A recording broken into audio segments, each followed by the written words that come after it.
they will be, if they come, they come. If they don't, they don't. Stephanie has known me for a long, long time, but you two haven't. So I am going to introduce myself and how I ended up in this racket. And this racket I've been in since 1971. We ready to go there? Yes. Go right ahead. Balance is fine? Yep.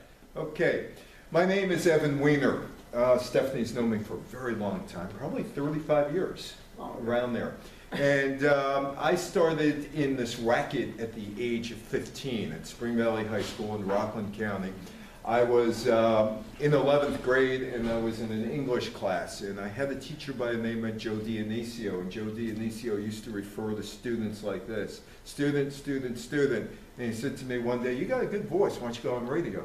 And we were doing a show called Tiger Talk, where the school was, Spring Valley High School, and I ended up on WRKL radio, and also working for the Journal News as well as the Bergen Record, doing some stringing out of Spring Valley High School. In 1978, I was 21 years old, and I ended up on WNEW AM radio back in the day with William B. Williams, Make Believe Ballroom, doing news, because John Lindsay and I happened to meet each other at a place called the Tappan Zee Manor. Now, I was working Saturdays because Rockland Community College was running a series. Julian Bond was there one week, Ralph Nader, Claire Luce, all these people. And I said, yeah, why shouldn't I be interviewing them? If they're on Saturday, I don't care. So I interviewed them. Anyway, but I go to this Democratic fundraiser. It's March of 1978, and John Lindsay walks in. And he looks at me and he says, "I like you." And I said, "You like me? You don't know me." He says, "Yeah, I like you. I want to tell you something." And he smells of alcohol. He says, "I'm going to run for office, the governor of New York." I said, "Okay, can you tell that into my microphone?" He does. I go back to my 500-watt radio station, file the report, file it with the Associated Press, UPI, make all of $15 for those two. And then WNEW calls me and says, "Would you like to file that for us?" I said, "Sure, we'll give you $10. And they introduced me as Even. Good start. And I spent 3.5 years doing some news for WNEW. Now, this guy, Richard Nixon, I know because of Stephanie's husband, Don. Richard Nixon, I am the president. And we met Nixon in 1985, I think it was 85, and he was doing the baseball umpire arbitration, and this is how he comes back into prominence through baseball and the umpires arbitration. But anyway, Richard Nixon takes the oath of office on January 20th, 1969. Some of the characters who you see in here: the Chief Justice Earl Warren, Lyndon Johnson, Pat Nixon, Hubert Humphrey over there, the Reverend Billy Graham over there, Spiro Agnew, and some guy who conspicuously looks like Vladimir Putin in the corner. It's 1969, 50 years ago. Maybe it was a 14-year-old or 15-year-old Putin. So Nixon takes the oath of office on January 20th, and just because the calendar flips over on December 31st doesn't mean the problems from 1968 are gone on January 1st, 1969. The problems don't disappear. Vietnam War is still there. The protesters don't go away. And there are other problems left over from 1968, including the Prague Spring in Czechoslovakia, even though the Soviets had come in and ended the Prague Spring. And there were all kind of new people on the world scene. He's not the only, he being Nixon, not the only person on the world stage who's new. Now, if I was Bob Shepard and I was in Yankee Stadium, and I don't have Bob's voice, but I would do a batting order. Nixon leads off, of course, January 20th. Some of the other people in the lineup in 1969, all rookies. Yasser Arafat, Muammar Gaddafi, Golda Meir, Assad, Hafez al-Assad, Syria. Ho Chi Minh is still there. He would die in September. Chairman Mao, Mao Zedong, China. Leonid Brezhnev, Soviet Union, a country that doesn't exist anymore.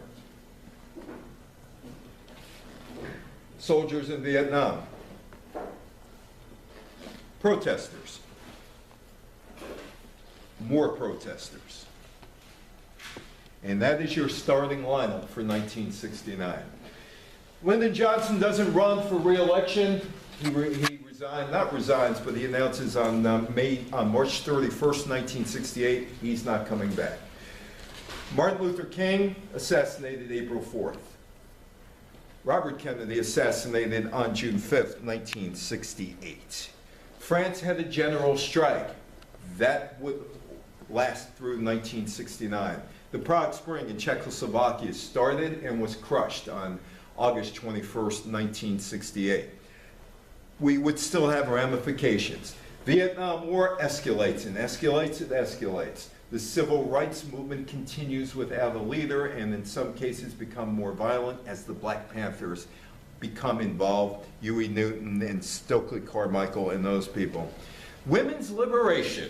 1968, it first gained some traction because in 1968 at the Miss America contest in Atlantic City, women begin to protest, saying that women should not be objects and objectified with swimsuits and high heels and looking for world peace and all that. Women also do not have equal rights in colleges in terms of education.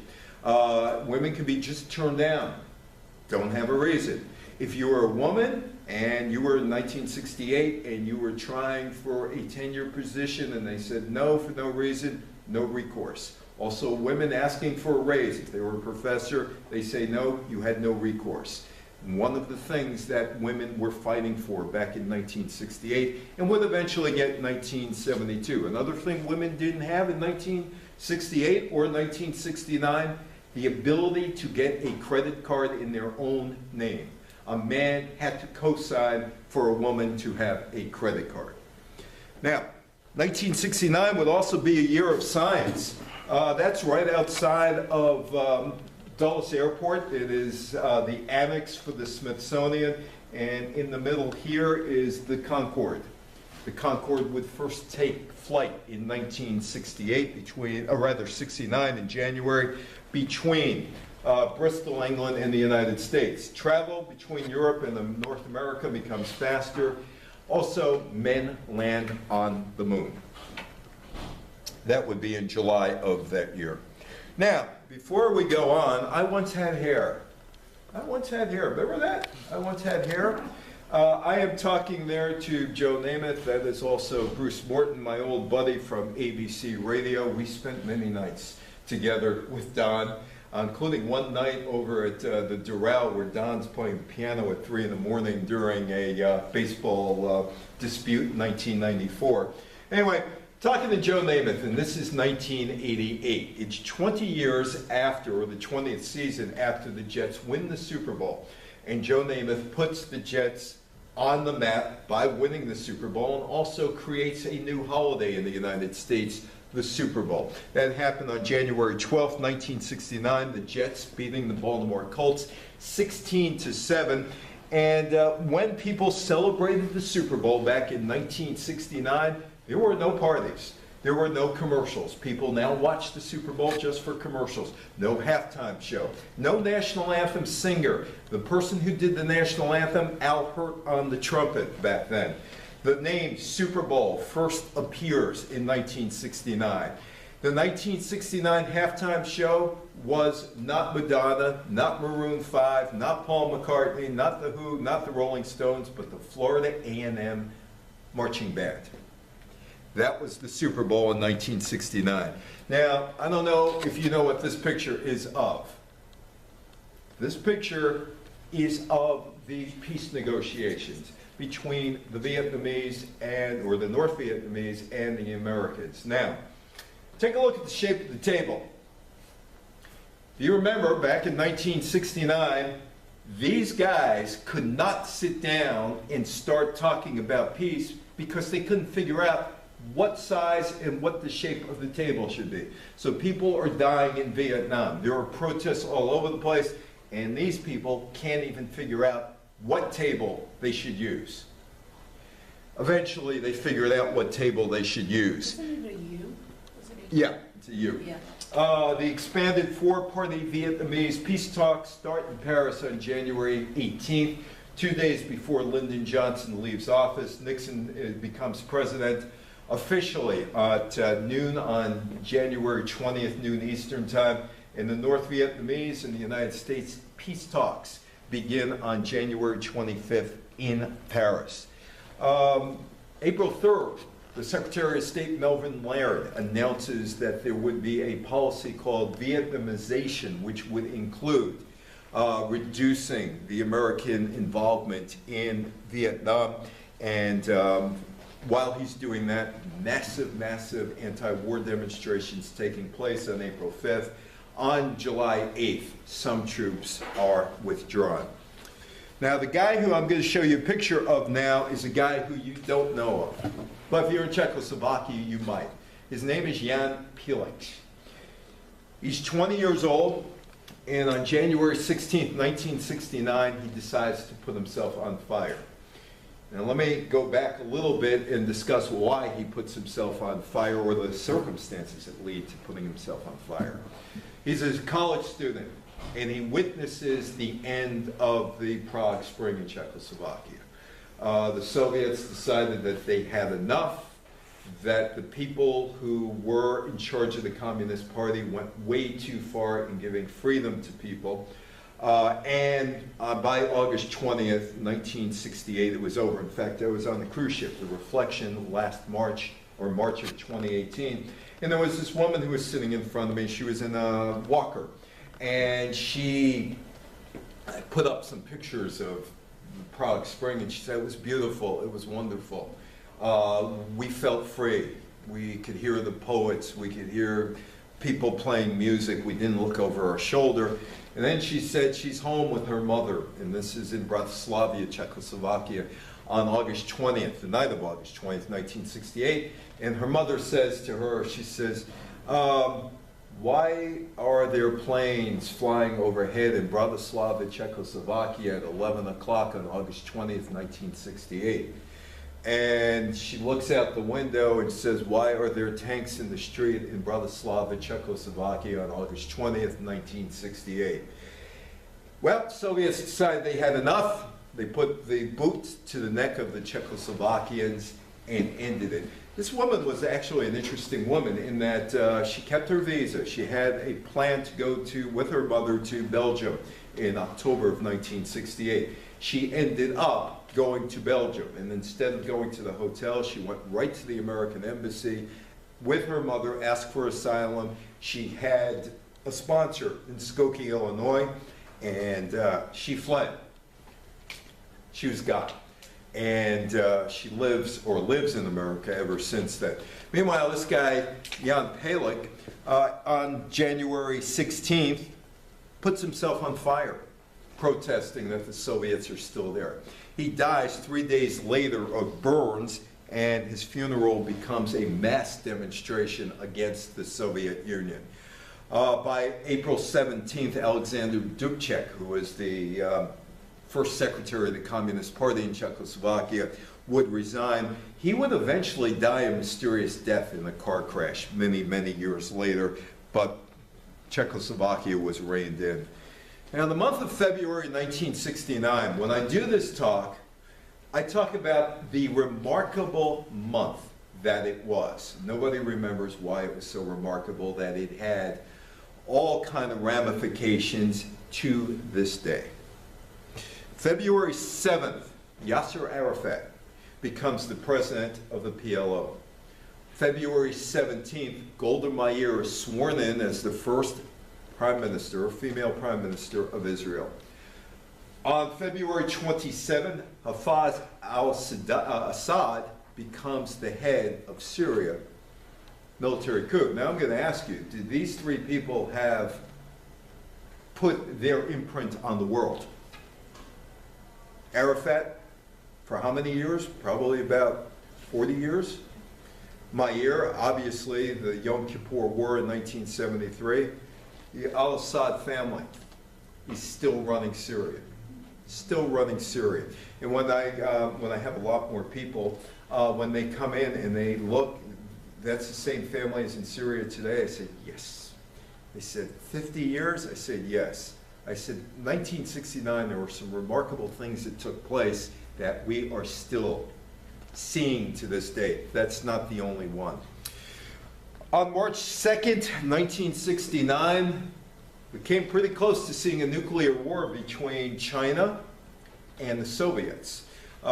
China People Liberation Army troops ambushed Soviet Union border guards on Shenbo Island. The Soviets were thinking about bombing China. Not just a regular bomb, but a nuclear bomb on China. There would be another skirmish about 12 days later. Eventually, cooler heads would prevail at the funeral of Ho Chi Minh on September 11th. Interesting day, September 11th, 1969. The Soviet Premier Alexei Kosygin, on his way back from the funeral of Ho Chi Minh in Hanoi, stops in what was then Peking, today Beijing, and has talks with Zhou Enlai, who is his Chinese counterpart. They agreed to exchange ambassadors and begin border negotiations. Some leftovers from 1968. March 10th, James Earl Ray pleads guilty to the murder of Martin Luther King. If you listen to WCBS radio in the afternoon, there's an anchor by the name of Steve Scott. Steve Scott told me that he twice interviewed James Earl Ray in prison, and James Earl Ray gave him nothing, not a thing, other than a smile and I have nothing to say. And April 17, Sirhan is convicted of assassinating Robert F. Kennedy. There are three versions as to why he killed Kennedy. One, he was mad that Kennedy offered to send 50 jets, fighter jets, to Israel after the Six-Day War. The other, he was drunk and was trying to impress a woman. The other, he was just drunk. Those were his three reasons. He's still in jail, obviously. This is a really interesting picture. Extremely interesting picture in history. Haldeman, Ehrlichman, Kissinger, George Shultz, it's Richard Nixon, Charles de Gaulle. Of course, these two were the brains behind the Watergate break-in. And Kissinger there and George Shultz, who went on to a normal life after that. That's probably one of Charles de Gaulle's last public appearances as the guy who led France.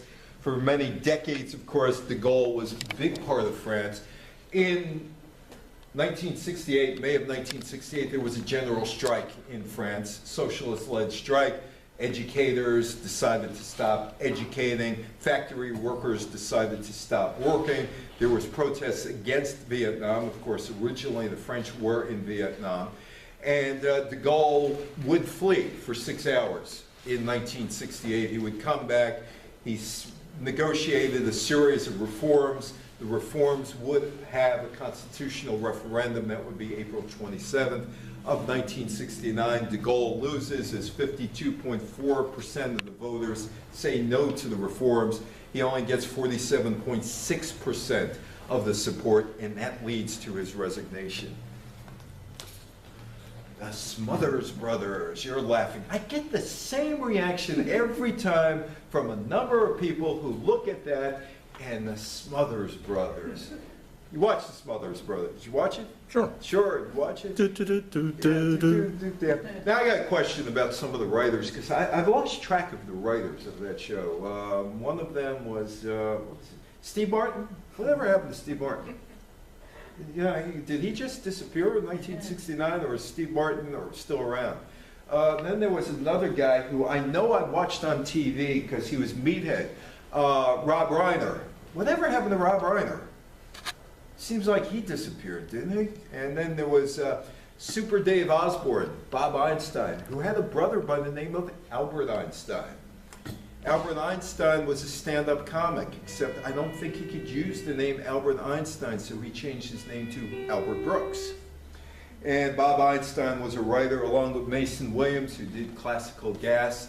And the Smothers Brothers show had caused a lot of problems for not only Lyndon Johnson, but Bill Paley, who ran CBS. In fact, Bill Paley cancels the show in April of 1969. Now, I'm a journalist. That's what I do. I'm a reporter. That's all I know in life. I can't do anything else in life. I can't even I can't even change a light bulb, but I know how to ask questions. I know how to do that, and I know how to put together a story, and I know how to communicate. Bill Paley censored the Smothers Brothers. He cancels the show. 73 shows, only 72 were shown. The end comes on the anniversary of the death of Martin Luther King, April the 4th, 1969. Smothers Brothers were an interesting show in terms of successful TV. They had the audience that people wanted if you were an advertiser. Most of their audience under the age of 35, college graduates, professional workers, high-income families, the kind of demographics that Ed Sullivan would want in those days. They had it. CBS should have been really happy, except this guy, William Paley, wasn't very happy. William Paley accused the brothers, the Smothers Brothers, of breaking their contract because they didn't give him shows on time, allegedly, but there was a real problem. The show was becoming more and more and more anti-Vietnam. The skits were about getting out of Vietnam. And there was other political commentary from Harry Belafonte, from Joan Baez, who's on her retirement tour right now. She's just about done with her retirement tour. It was also one of the few shows in prime time, the other one being Rowan and Martin's Laugh-In, that offered political commentary. Now, the 1968-69 season starts out with Harry Belafonte on the first show. And he's singing, "Lord, Don't Stop the Carnival." And behind him, there were montage of pictures from the Democratic National Convention in Chicago, where the protesters and the police had a riot. CBS looked at it and said, not going to go. They pulled it. They told them put something else in the show. Also, for some strange reason, CBS also censored 2 lines of a joke about Bonanza. Bonanza, which was the competition. They decided not to have the joke about Bonanza on. I have a friend on the cruise ship named Duncan Tuck who sings the Bonanza theme song. And there is a theme song all about Little Joe and Haas and everybody else. Bonanza had their viewers. Smothers Brothers had their viewers. Bonanza would last. Smothers Brothers wouldn't. Lyndon Johnson got upset with the brothers, particularly Tommy Smothers. And in the middle of the night, Lyndon Johnson one day calls, this is in 1968, Bill Paley. And he complains to Paley, saying that get them to ease up on the presidential satire. Tommy Smothers writes a letter to Lyndon Johnson, pretty much an apology letter. He would get a very surprising answer from Lyndon Johnson. And here's Lyndon Johnson at his desk, presumably not writing a letter to Tommy Smothers at that point, but he does write a letter to Tommy Smothers. Tommy does not reveal the letter until April of 1969. Johnson says, "It's part of the price of leadership of this great and free nation to be the target of clever satirists. You have given the gift of laughter to our people. May we never grow so somber or so self-important that we fail to appreciate the humor in our lives."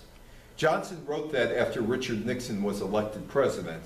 Tommy kept it in his pocket until later on. It's kind of surprising because LBJ was not one who basically would write letters of apology. And this seems to me that it is a letter of apology.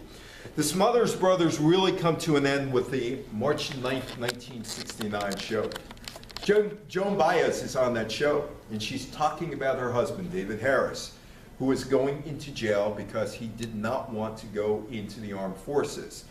And he didn't do the tricks like faking 20/50 vision.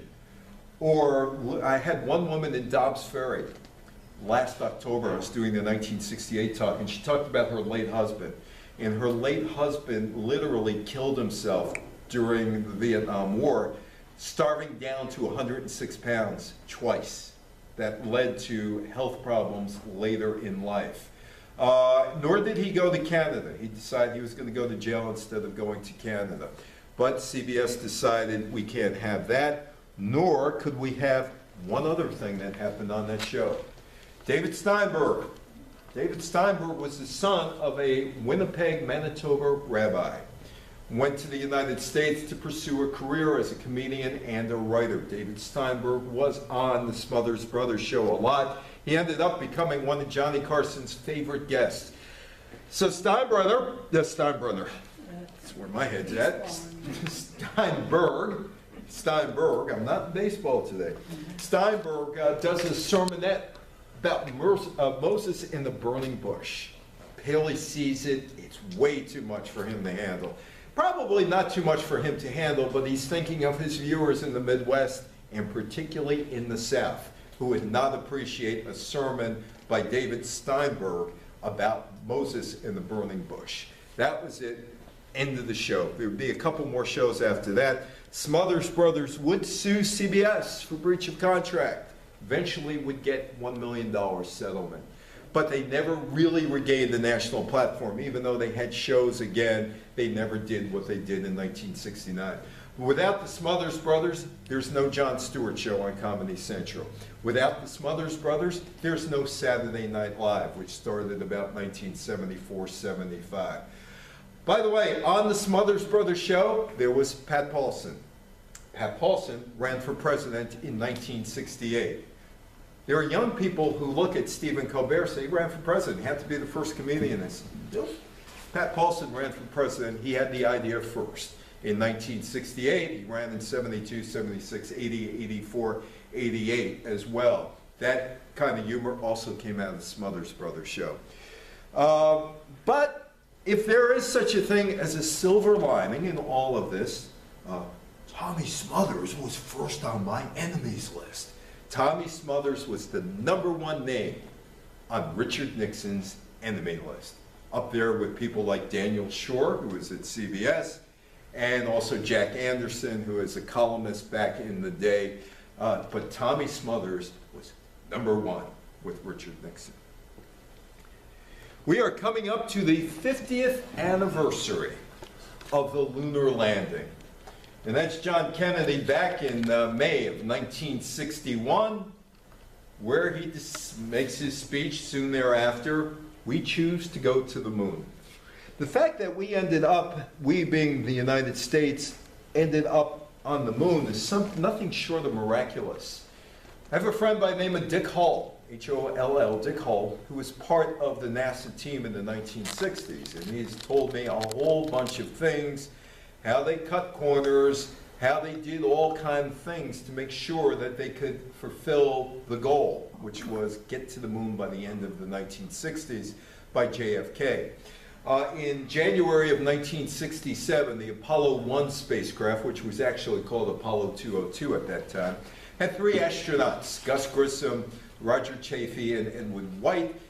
They were on the launch pad testing out for the first Apollo mission when there was a spark in the capsule filled with oxygen. The spark caught fire, killed the 3 astronauts. The lunar landing mission was set back by 18 months. They got the Apollo spacecrafts up and going in 1968. By 1968, Christmas Eve, there was a Circle of the Moon by Frank Borman and William Anders and Jim Lovell.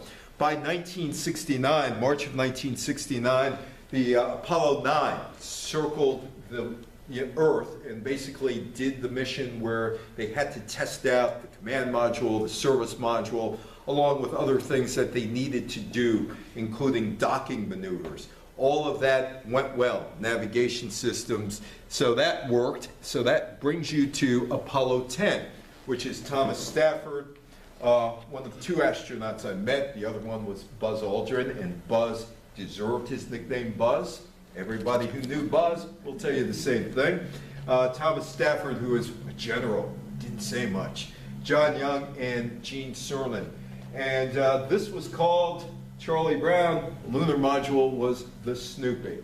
And one of the first images we ever saw from there as civilians down here was this, the Snoopy, going to within 8 miles of the lunar surface because they tested out the capabilities of the lunar module going as close as 8 miles and seeing if the rockets would fire up and if it was really feasible for man to land on the moon. It was, and that brings up Apollo 11, July 16, 1969. And there is my friend Dick Hall. Dick Hall was a video guy. Dick Hall was in Australia and doing the tracking. And when the pictures came down from the moon, this is what Dick Hall saw. Neil Armstrong, upside down. Now, Dick Hall has about 30 seconds to make a decision to get the video straightened out. So he goes to a wall, he pulls a mirror off the wall, puts it underneath the video so it would be straight. Supervisor says, you got exactly 5 seconds to figure this out, and I don't want the mirror. And Dick says, you got exactly 15 seconds before you're the laughing stock of the world. This was the image that you were supposed to see when there was a lunar landing. Now, if you saw that image, would you think it's real? You wouldn't think it's real at all. You'd think, oh, this is a fake job. But Dick straightened it out, and eventually you would get an image like that, and eventually you would get that. MTV. I want my MTV. The lunar landing was successful. Neil Armstrong and Michael Collins, who was in the command craft, and Buzz Aldrin would be quarantined. They brought back all kinds of moon rocks. You can see some of those rocks at the Smithsonian Institute in Washington, D.C. And MTV decided years later, when they started out, I want my MTV, and why not? So you went from this image there to that image there. The Apollo program would continue through 1972. 5 of the 6 missions would be successful. Apollo 13 never made it to the moon. It was an onboard explosion. Of course, it became a movie. And Jim Lovell, who was the commander of the Apollo 13 craft, actually appeared as him, not as himself, but as an older man in Apollo 13, and Tom Hanks played Jim Lovell. Congress cut funding for Apollo 18, 19, and 20. The last lunar mission was on December 11th, 1972. That is an older picture of that craft, the Apollo 11 Columbia. That was in the Smithsonian. It went in for repairs. It came out of repairs about 2 years ago. It's gone around the United States, and right now it's in the Museum of Flight in Seattle. March 16th to September 2nd, and presumably will return to Washington, D.C. The next slide here. We are still paying in some ways for what happened here, El Salvador and Honduras in 1969. You know about El Salvador and Honduras? The 100 Hours War? The soccer war? You don't know about it. You should, because we're still, to this day, there are consequences from this. It was called the Football War. It was between El Salvador and Honduras. It started on July 14th, it ended on the 20th, but technically the truce was on July 18th. There was existing tensions between the two countries. El Salvador accused Honduras of not looking after Salvadorians in the country, and there were a lot of Salvadorians in the country. They ran businesses, among other things in the country. Now, World Cup comes around, 1970, FIFA World Cup qualifier. And there were a couple of qualifiers, and that would enhance the situation.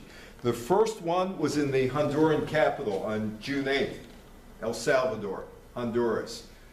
Doesn't matter who wins the game, Honduras wins, but there's tension and there's rioting right after that game. Second game, June 15th, or second match. June 15th, El Salvadorian capital of San Salvador. Game is won by El Salvador. More violence follows. The last game takes place June 26th in Mexico City. El Salvador wins 3-2, but it really doesn't matter because there's more rioting, and the rioting spreads within the countries. El Salvador, their diplomats were gone. They broke diplomatic relations with Honduras. The government of Honduras, according to them, has not taken any effective measures to punish these crimes, which constitute genocide, nor has it given assurances of indemnification or reparations for damages caused to Salvadorians. Those are soldiers, Salvadorian soldiers, and dead Hondurans. For a war that lasted just 4 days, incredible consequences. 900 Salvadorian citizens lost their lives. 300,000 Salvadorians fled Honduras. Honduras lost 2,000 civilians, 250 soldiers. Thousands became homeless. The Central American Common Market was suspended for 22 years, which negatively impacted that Latin American area economically. Gave rise to military governments, and I do go down there on cruise ships because I speak on cruise ships, and you can see it. El Salvador could not handle the influx of returning Salvadorians, became poorer. There was a 12-year civil war. Some of the people who are still trying to flee Honduras and El Salvador 50 years later trying to get into the United States. Now down in Greenwich Village, late June of 1969, Stonewall Inn, gay bar. All of a sudden, the New York City cops are planning to raid the gay bar, and the patrons are going to have they don't want any part of it. They don't want any of the cops there, and all of a sudden you have the Stonewall riots. Stonewall riots 50 years ago said to begin the modern gay rights movement in the United States, and I'm sure in about a month and a half there'll be all kinds of ceremonies down in Greenwich Village commemorating Stonewall. The riots taking place June 28th of that year, the gay community said no more. Police raid took place early morning hours of the 28th of June, and it's a symbolic, the symbolism is that's where it starts, the gay rights movement. Jimmy didn't play Monterey. Jimmy played Woodstock. Did you go to Woodstock? I was too young. You were too young. I've been there, but Yeah. I wasn't there then. I was doing this talk for senior citizens a couple of weeks ago, and there was a 69-year-old guy by the name of Mike who lived in New Haven at the time. And he said, I went there. I said, oh, what do you remember? He said, nothing. But it was a great 2 days for me. He said, the only thing I remember was hitchhiking there. And he said, I got there and there was lots of hash and lots of music and lots of alcohol, and that's all I remember. And I said, did you have a good time? He said, I must have. Woodstock, a music festival held on Max Yasgar's dairy farm between August 15th and 18th, 1969, and I'm not sure whether or not they really are having a 50th anniversary. It seems to be up in the air. 400,000 people there. It wasn't designed for 400,000 people. It was on a dairy farm near Bethel, New York, up in Sullivan County. Woodstock was supposed to be a for-profit concert. In fact, you have to buy tickets there. And if you wanted to go 3 days and you bought the tickets in advance, it was $18. You got to the gate, it was $24. It wasn't supposed to be a free concert, but all of a sudden, all what is left of the hippies and other people who just wanted to get away for the weekend went away for the weekend. And they crashed the gates. And the organizers couldn't do anything. Among the acts were the Monterey Pop Festival people from 1967, the San Francisco crowd. Jimi Hendrix he was there, but he wasn't the San Francisco crowd. Janis Joplin, Grateful Dead certainly were, Joe Cocker, and the Grease Band there singing, among other things. I get by with a little help from my friends, Crosby, Stills, Nash, and Young. The problem, large crowds, recent rain, mud. All of a sudden, all kind of mud, clogged roads. You couldn't be on the thruway. You couldn't be on 17.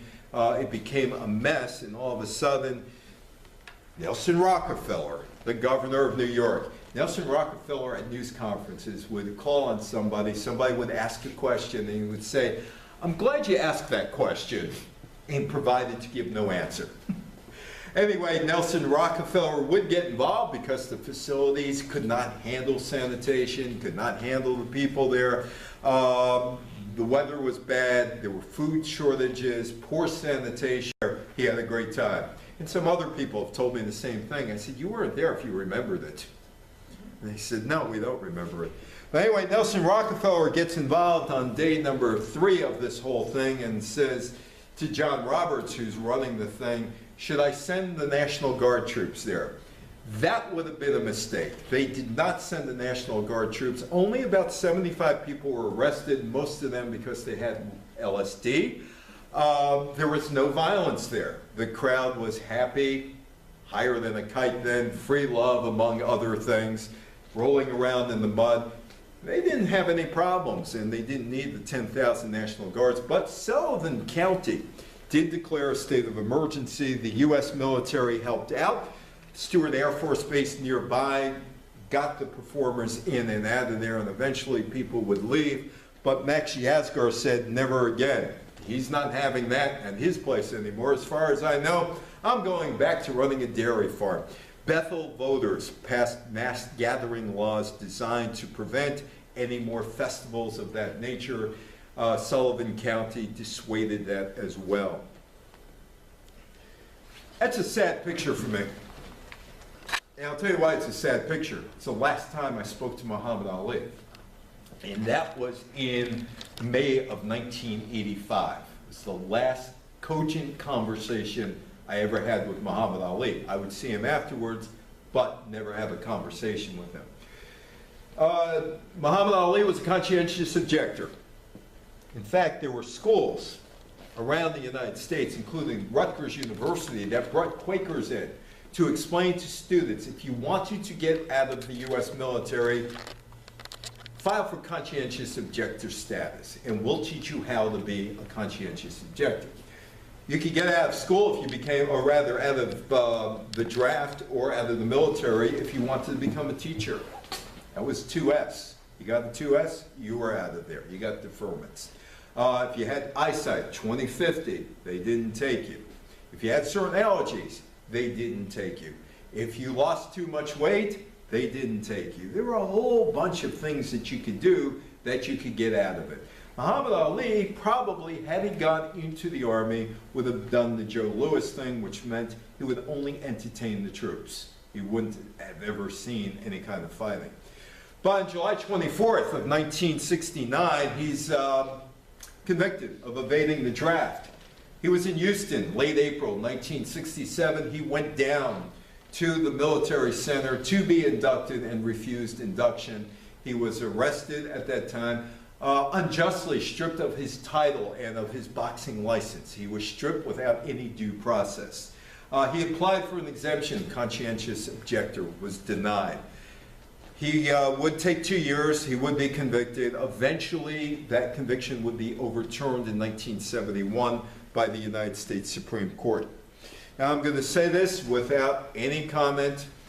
Ted Kennedy, the Massachusetts senator, received a 2-month suspended prison sentence after pleading guilty to leaving the scene of a fatal accident. Mary Jo Kopechne drowned July 18th, accident in Chappaquiddick in a car. And that's Charles Manson, of course. Charlie Manson. I was listening to a Beach Boys album the other day, 2020. Charles Manson co-wrote one of the songs with Dennis Wilson. Charles Manson was kind of this fringe character with this little family who was hoping to have a music career. And he kind of latched on to Dennis Wilson and the Beach Boys. He also knew Doris Day's son, Terry Melcher, who was a record producer. Terry had turned him down. 2-day rampage. He kills, or his family kills, Sharon Tate, pregnant Sharon Tate. Several others, including the LoBianca family, who had grocery stores. The family, Charles Manson, Susan Atkins, Patricia Krenwinkel, Tex Watson, Leslie Van Houten, all later convicted of murder and other charges. Manson possibly was going after Terry Melcher, possibly, but he did end up with Sharon Tate. and he got her. Londonderry, Ireland. Another guy that Don knew and worked with, George Mitchell, the majority leader of the United States Senate from Maine back in the late 80s into the 90s. And they worked together on the U.S. Olympic Committee, George Mitchell. That's where I met George Mitchell. See, because of our husband, see how many things I've related to in this talk in 1969? Because Mitchell would eventually end the dispute between Northern Ireland and Britain. There was some protest and some back and forth between police and people in Londonderry, mainly Catholic residents. The British troops were supposed to stay for only a few days, calm things down. They would spend decades in Northern Ireland, and the thing would actually step up in the 71, 72, 73, but they were first sent there on August 14, 1969. Muammar Gaddafi, a very young Muammar Gaddafi with Nasser from Egypt after Gaddafi seizes control, I should say, September 1st, 1969. He leads the rebel military in the coup d'etat against King Idris. It was known as the Al-Fada Revolution. Gaddafi is referred to as brother leader, guide of the revolution. And actually, the Americans thought that they could play ball with Muammar Gaddafi at one point, and they never did, of course. September 2nd, 1969. Ho Chi Minh dies. Ho Chi Minh's an interesting character in history. Ho Chi Minh somehow struck up a friendship with David Ben-Gurion back in the 1940s. And after the World War II was done, he actually offered Ben-Gurion some land in Vietnam for the refugees, for the survivors, but David Ben-Gurion turned them down, said we'd rather try to get the land in Palestine. But Ho Chi Minh said to David Ben-Gurion, here, you can have some land. Ben-Gurion said no. Ho Chi Minh died on September 2nd, 1969. Time magazine, when Time magazine was relevant, said he was one of the most important people of the 20th century in 1998. Ho Chi Minh looked up to in the communist world. He inspired leaders in Asia and Africa and Latin America during the decolonization era after World War II. Praised in the communist world, absolutely hated in the Western world. The Vietnam War would continue for years and years and years to come after Ho Chi Minh died. The Chicago 8, the 8 people arrested at the 8 main people arrested at the protest a year earlier at the Democratic National Convention, they were indicted on charges with protests connected with the Chicago Democratic Convention. Eventually, 2 would be acquitted. 5 others would be convicted on various charges. Bobby Seale would be separated from this. All of the convictions would be overturned by 1971. John Lennon, Yoko Ono, Montreal, May of 1969. When I started doing this talk, and I've been doing this talk since December, I realized that I've been given just one side of it. Now, as a news person, I don't believe in equal time for people. There's no such thing. Edward R. Murrow didn't believe in equal time. When you do a news story, you do the story. And you don't worry, if you're a real journalist, you don't worry if it's going to hurt somebody as long as it's truthful. You don't go to the other person saying, I'm doing the story. Do you have any comment on the story? You do the story comes out, then you allow the other person to come back at you. That's the way it should be in journalism instead of this false equivalency. Well, this is done, this is done. That's not how it's done. Or at least people who taught me how to do it back in the 70s didn't do it that way. And one of the people that I used to see around all the time was Jimmy Breslin. And I can't imagine Jimmy Breslin looking for equal sides and doing something. Anyway, that's John Lennon and Yoko Ono, and that's May of 1969. They do this song called Give Peace a Chance. They're just chanting it, and then they decide to put it on record. Give Peace a Chance would become the slogan for a lot of anti-war protests. But there was also the pro-war people. Merle Haggard. Now, there were some pro-war people starting in 1967 up in Massachusetts, but their voice became the quote-unquote silent majority. Merle Haggard writes this song, Okie from Muskogee. Now, Okie from Muskogee apparently started life as a satire. They being Haggard's band, was on the road. And now you could interpret this song any way you want.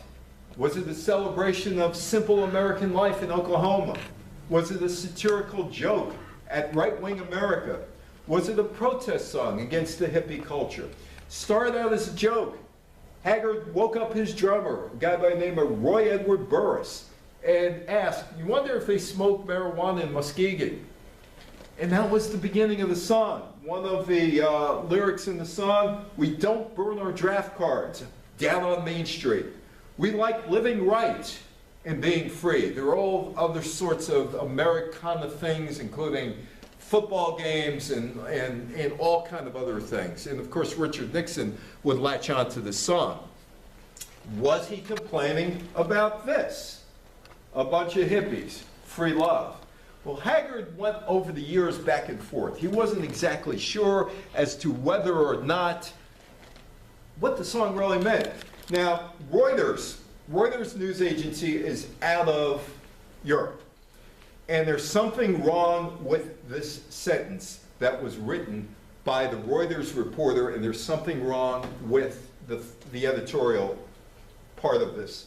Haggard has tapped perhaps for the first time in popular music into a vast reservoir of resentment against the long-haired young and their underground society. That society was not underground. That society was not underground at all. So because he calls it underground, in my opinion, as an editor, the whole validity of the sentence is gone. Yeah, he might have tapped into popular music against resentment because there were pro-war rallies and there were a lot of people like John Wayne who supported the war at that time. So that kind of, to me, reading that kind of sentence, sort of invalidates what the guy wrote. Anyway, Haggard told a reporter, we wrote it to be satirically originally, but then people latched onto it, and it really turned into this song that looked into the mindset of people so opposite of who and where we were. But where were they? Where was Merle Haggard at that time? Was he an Okie from Muskogee, or was he just making fun of people? Nixon would embrace it. Richard Nixon asked Johnny Cash, sing it at the White House when you come. Johnny Cash said no. He wasn't going to do it. Long time after he does the song, 43 years later, Haggard tells Gentleman's Quarterly his biggest hit probably set him back about 40 years. Okay, there are about 1,700 ways to take that song. In the popular culture, Monty Python. Monty Python starts in 1969 on the BBC, the Monty Python Flying Circus. They would last on TV for about 5 years.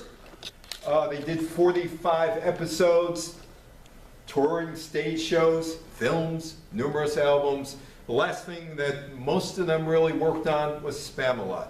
One of the interesting things about these guys is they went to Mel Brooks roughly about 1984, 85, 86, somewhere around there, and asked Mel Brooks if they could do a stage production of The Producers. Mel Brooks said no. Eric Idle said obviously he changed his mind. And he said that opened the door for Spamalot. So Spamalot's the last thing that they really did. Now, things that we said goodbye to in 1969, or we thought we said goodbye to, William Shatner, Spock, Star Trek. We thought we said goodbye to them. We also thought we said goodbye to them. Seems like we never really did say goodbye to them. But the things that really ended in 1969, Star Trek, last episode, June 3rd. John Lennon quits the Beatles, September 20th. They've gone in and out of style, but they're back again. The Beatles never go out of style. They're kind of like Sinatra and Nat King Cole. They don't go away. As far as Star Trek, you know who the biggest Trekkie was ever for Star Trek? Lucille Ball. Lucille Ball green-lighted at Desilu Star Trek twice after it was rejected, over the objections of her board of directors. And that leads me into women's lib, because how many women CEOs were there in the 1960s, besides Lucy? Not many. Not many. But you had your own cigarette by 1969. You've come a long way, baby. You got your own cigarette now, baby. You've come a long way. You can't read this. I'm going to read this for you. The woman is neither sufficiently sensible nor sufficiently responsible to vote. Of politics and issues, she is by nature ignorant. Give a woman the right to vote, and by heavens, the next thing you'll know, she'll want to smoke like a man. That was Robert Nevin who said that. Robert Nolan, rather. By heavens, Nolan was right. First you got the vote, now you got your own cigarette. It was a smaller cigarette, made just for women. Women of the day, and women, fashionable women of the day, young women, obviously career professionals, as we look at that. Now, I may make fun of the Virginia Slims advertising, but there really is no fun to be made, because in 1969, as I said, women were denied educational opportunities. Women could not get credit cards. Women who were married were referred to as Mrs. So-and-so in local papers. They didn't have first names. On passports in the United States, because I've seen my late father-in-law and mother-in-law's passport from 1967, the only trace of a woman on a passport is a picture, a posed picture with her husband, and it's in the husband's name. Credit cards, you needed a man to sign. In 1969, I was in 9th grade, and I had a teacher in 9th grade by the name of Stewie Gates. Stewie Gates was our social studies teacher. Stewie Gates, up until the age of 88, a couple of years ago, was still fighting fires, climbing ladders and fighting fires on fire trucks until they said, Stewie, you're 88, we don't want you to fall. But Stewie Gates is in 9th grade, and we're in this class in 9th grade, social studies, and Stewie Gates is looking around and decides to talk about our futures. And he's talking about, well, you're in 9th grade now. Next year you're going to a new building, and next year you get to take the PSATs. 2 years from now you get to take the SATs. 3 years from now you have to decide what you want to do in terms of college and what major you want. And for you women in the class, some of you are going to major in 3 letters. MRS. MRS. This is in 9th grade. I checked with friends of mine, said we don't remember it, but then again they said, you remember everything. And that's something that you probably would have remembered with Stewie Gates. I remember a whole bunch of other things with Stewie Gates. He was talking about the hemispheres. And if you remember, he said that the northern hemisphere was tropic cancer. You get cancer up here. And he said, Capricorn, corns on your feet. That's how you should remember that. He was filled with all kind of ridiculousness sayings. But he did say what people probably were ashamed to say in school at that time, to the women, just to the women, you're going to major in 3 letters, MRS. So while you make fun of that, 1972, when the Title IX legislation moved to the Senate and Birch Bayh was on the floor, he basically said the same thing as Stewie Gates, and it's time to prove it wrong. That was the prevailing thinking.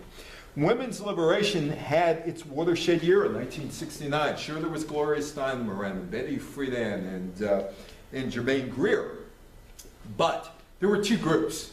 There was the Red Stockings, and there was the National Organization of Women, and they split at this point. The Red Stockings published something called the Bitch Manifesto. And we're in 2019 now, and tell me if things have changed. They held a public speak out on abortion. They held rap sessions to unravel how sexism may have colored their lives. They held speak outs on rape to focus national attention on the problem of violence against women. Things changed? That was 1969. But by November of 1969, the groups would splinter. National organization leaders wanted to go through the traditional route for reform, while the Red Stockings wanted to be more revolutionary in terms of that. No.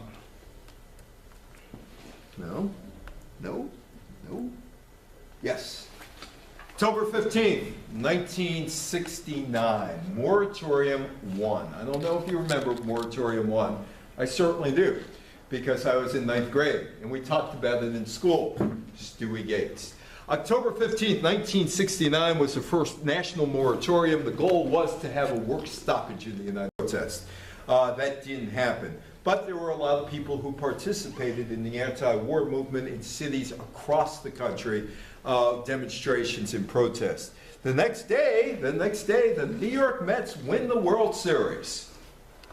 I have a friend, the comedian Max Docelli, who is somewhere over there. I should say to Max next time I see him, is that you or was that you? I said to him, why did you run on the field? He said, I don't know, we just ran on the field. I mean, once you were on the field, what were you going to do other than, what do? You run in the circles. Max said actually he looked for a first base, gone. Second base, gone. Third base, gone. Home plate, gone. We're all gone. So he took some grass home with him.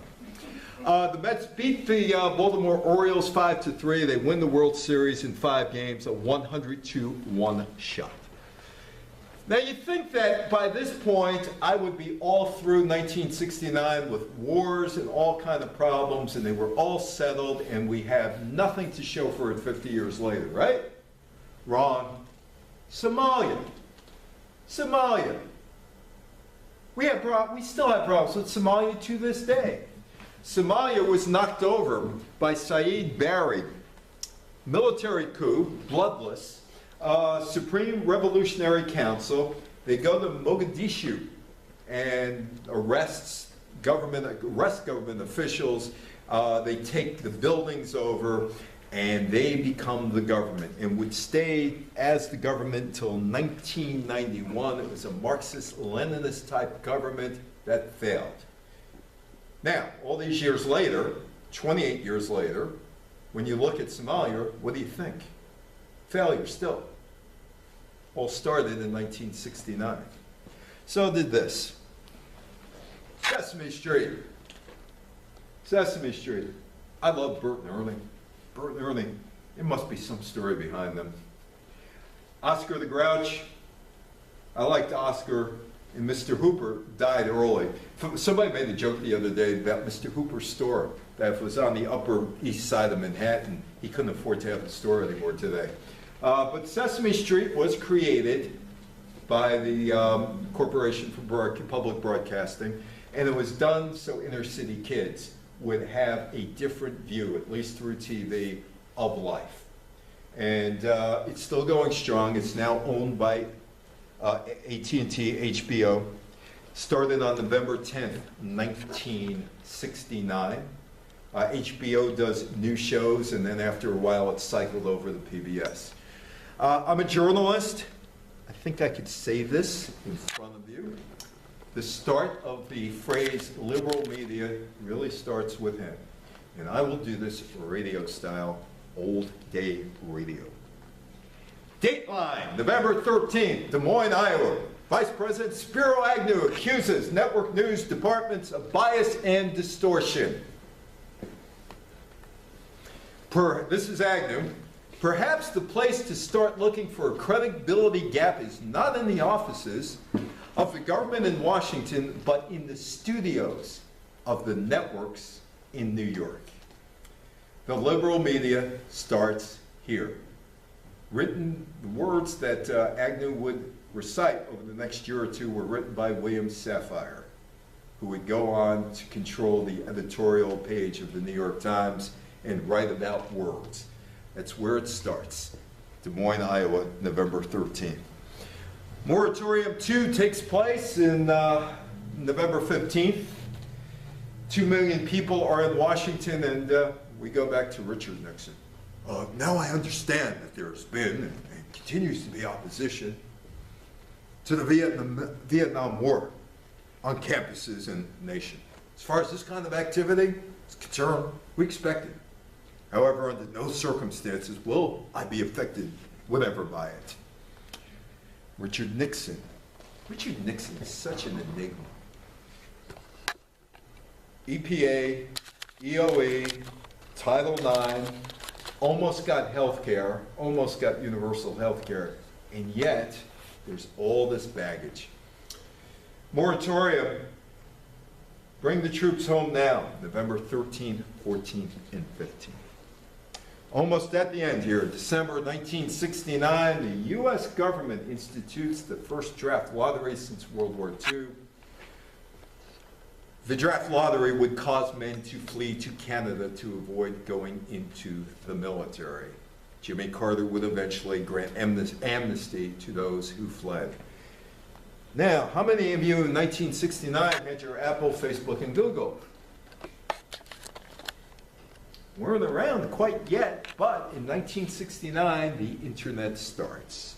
The Advanced Research Project goes online December, connecting 4 major universities. It was designed for research, government organizations. The government used it to talk to Vietnam from Washington.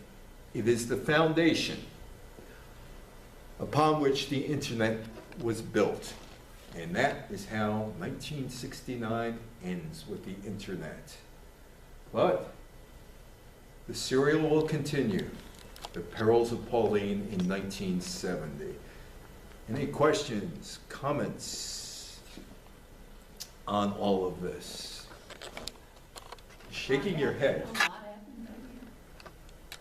An awful lot happened that Yeah. year. It's not all that different today. A lot of the things that we see today, 1969, I mean, people have asked me, is it worse today than it was, I mean, is today worse than 1969? And I said, well, if you consider that the Soviets almost nuked China, that we're still paying for the Honduran, El Salvador war, that Somalia is still a mess, and the rogues gallery that took office or be soon power, you know, Nixon, Gaddafi, Arafat, Meir, Assad. I mean, just think of those, just those 5 in particular, just those 5, and what they did, or what kind of impact that they had. And because I do the 67, 68, 69 talks, 68 was bad. 67 might have been worse in a lot of ways. I call that the summer of love or not. 67, you have all rioting in the streets. 69, you have all these people in Vietnam going. 68, it was domestic, with Martin Luther King, with Johnson, with Robert Kennedy in the Democratic Convention. By the way, Nixon did change television, politics on TV. The 60 debate with Kennedy, who's perfectly coiffed, and Nixon looks like he was on the IRT coming off the subway. July 23rd, it's 122 degrees down there, 100% humidity, and he's packed in like a sardine, and he also had a bad knee, and he looks like he came off there. And also in 1968, he goes on Rowan and Martin's Laughing and does the immortal "Sock It to Me," which opens up the door for Bill Clinton going on Arsenio Hall, and Schwarzenegger going on, Jay Leno announcing he's running for governor. A lot of things happened in the 1960s, and while young people look back and say, well, that was 50 years ago, it doesn't matter. The people who should be actually listening to this talk, I don't know if you agree with it or not, are young people. Young people should. I give talks on Title IX. Donna Deverona is a friend of mine, Nancy Hogshead, who are still chasing Title IX to make sure that women still have their rights in place for colleges. It's all older people. Never have any young people show up. Sometimes you got to know about history to move ahead.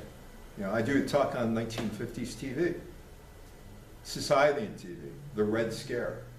The Red Scare that knocked people off the air. All you had to do is accuse somebody of being a communist. Whether they were or not, didn't matter. So, you know, the techniques that were used in the 40s, 50s, 60s, 70s are still used today. Have you been watching the, say, 1969 TV series? I haven't been home. I've been out all the time. But pretty much, I've seen those shows over the years. And they have a new series yeah, out. So. on ABC, right? Yeah. Yeah, ABC. I got to watch those. I haven't had the chance to because I've been so busy. And I go on a cruise on Saturday, so I'm out of town again. And I have grandfather duties. I went to grandparenting class a couple weeks ago. Good for you. This is the crib. Don't put bumpers in the crib anymore. In 1969, they put bumpers in the Did you crib. get all your immunizations? Yes, I have all Yes. my shots. I have to get all my shots. Exactly. You have to get You gotta get your flu shots. I got my vaccine, your shots. shots. Yeah, you get your shots. The kid can't lay on its stomach anymore. Kid has to lay on its back and all this other stuff. And I kind of wonder how I survived the 1950s. Well, I tell when I just recently retired, but I worked and everyone who worked for me were in their 20s, Yeah. right? They were young. And I would tell them stories about growing up. The drinking age was 18, Yep. and we didn't have seat belts, and they are amazed. Yeah. They Oh, are yeah. amazed. Different time. If they're willing to listen. Yeah, Yeah. yeah. The driver did this. Huh? Remember? The driver did this. Oh, they drive through there? Instead of a seatbelt, remember? Yeah. Driver would do How they this. did that. I do a TV talk, and I had a couple of young people here the other day, and I was talking about how difficult it was for us to watch TV. Yeah. Because you had to put the TV on and it had to warm up. And then it warmed up, you sat there and you waited for it to warm up to see what channel it was on. And then you see the channel and there's snow and there's rolling. But you got to get rid of one or the other, so you decide, let's do the rolling first. Okay, you get the rolling, the horizontal hold. And then you decide, okay, let's play around with the antenna. And if there's somebody else in the room, I'll sit down and can you move the antenna? And usually you would end up like this. Oh, don't move. You got the picture. Don't move, don't move, don't move. And you had to walk back and forth, oh, I like this show. No, I don't like this show, so you have to get, yeah. And today it's just that. And, kids can't conceive of that. The other thing they can't conceive of is rotary telephone. Right. What's that? Also, kids today, they can't read the clock like that. Yeah, they can't. They got to see that, so. Or script. Did you find, Evan, as you go across the different places, the differences in some of the audiences and Oh, yeah. what they? Oh, yeah, I could see it on cruise ships. I could see it in Florida. I'm doing a talk in Massachusetts in a couple of weeks.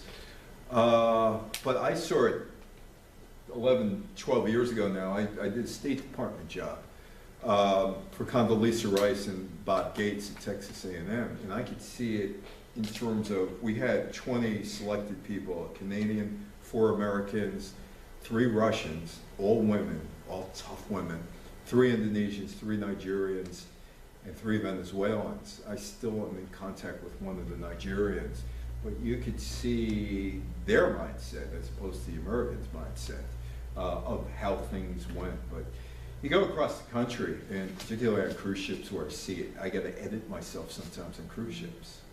I did the 68 talk. I was talking about Columbia University and Mark Rudd.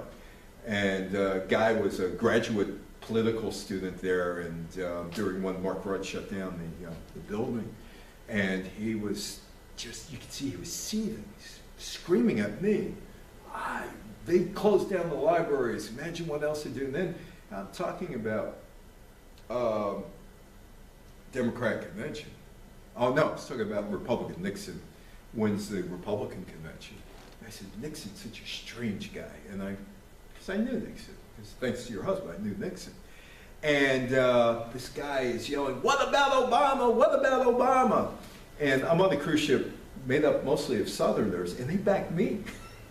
Shut up, he's talking, we don't want to hear you. So, but sometimes, I'll give you an example. I was up in Suffering, and I gave a talk on the early days of radio. And I was talking about Franklin Roosevelt, and we were talking about fireside chat. I was talking about fireside chats. And I said, Roosevelt went directly to the people through the radio. And I said, I can't imagine Franklin Roosevelt on Twitter at 3 in the morning because there was no Twitter. And these 2 people walked right out in a huff. Next day, the library gets an email and then a letter from these people. Tell that guy he didn't come to a library to give his political thoughts. I just mentioned I couldn't imagine. I could not imagine It's crazy. Franklin Roosevelt on Twitter. And it's like, I have comedian friends. I told, I laid out how I did the joke. And he said, that's nuts. It's not, but you got to be kind of careful. When I started doing this 20 years ago, I didn't have to be careful. If you had a disagreement, you had a disagreement. Nobody got upset at you, they just said, you know. But I started seeing it in 2008 because I was over in Whippany, New Jersey, and brought my mother-in-law with me, just to get her out of the house. And I was doing a talk about media, and I was talking about the Katie Couric, Sarah Palin interview. And I said, I had never seen anything like that. In terms of deer in the headlights, what do you read? Huh? And this guy, you are saying such horrible things about Sister Sarah. She's such a nice woman, and how could you say these horrible things? What I said is, I have never seen anything like that, that she couldn't answer what newspaper she read. And this guy starts screaming and yelling. Then he raises his cane. He's about 75 years old. If I were 15 years younger, I'd beat you up.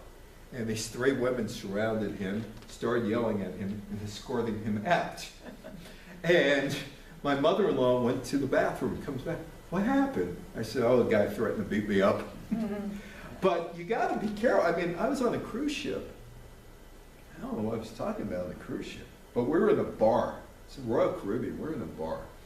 And on the cruise ship, you cannot, somebody attacks you, you gotta take it, you can't, because security presumably is gonna come and bail you out. This guy was from Harrisburg, Pennsylvania. And he mixed his prescription drugs with vodka, which is never a good combination. And he starts, who sent you here? Why are you here? Who's paying you? Why are you telling him? And he wouldn't stop, and I see his wife. And I can't say anything, but another guy said something to him.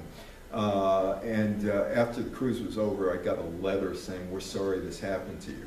Not from them, but you got to be careful with some people. You got to know your audience. And what I do now is I get places 15, 20 minutes early, go around the room, ask people their names, where they're from, just to diffuse the situation. I used to diffuse the situation by saying, you know, the Bush White House sent me out twice on speaking engagements. One to Cortland, one to the George Bush Presidential Library. And that kind of diffused situations. But people disown George Bush now. So you can't use that now. But it's, yeah, I do see stuff, and it's, yeah, I see it, and you know, people like me, my comedian friends are worse. They get it worse because their stuff is political. A friend of mine, Max, was in Vero Beach, Florida, and he told some political jokes. He sees these two women walk out. These two women waited for him outside to scream at him. The women were in their 70s. And they waited outside when he went back into his car and started screaming at him. You know, civility's gone. I mean, and a lot of it has to do with the fact that over the last 30 years, that's what sells radio and TV. I did a show on MSNBC, and the producer said, make good TV. Don't worry about facts, just make good TV. Make good TV. You make good TV. Make good TV. Yell at each other. But you should know that. Your husband lives in that world. He lives he lives in the worst world than that. He lives in sports talk radio, which is worse than news talk radio, which is pretty bad. But I always give the thing when I do a media talk, is that on radio, the talk show host is king. It's never a queen. There are very few women in talk radio. It's always a testosterone-driven world, where the host is always right. You're never right, and you should feel honored that you could talk to the host. And I know these people. I wouldn't invite them into my house, many of them. And I tell them, I said, you know, part of the fraudulent thing about talk radio is that Premier Networks takes out ads in Hollywood Reporter and Variety, wanted voiceover actor to call talk shows every 6 weeks. Keep the show going or be provocative. Read off a script. Well, that's why they pair people together, for that tension. Yeah. Anyway. Thank you. Thanks.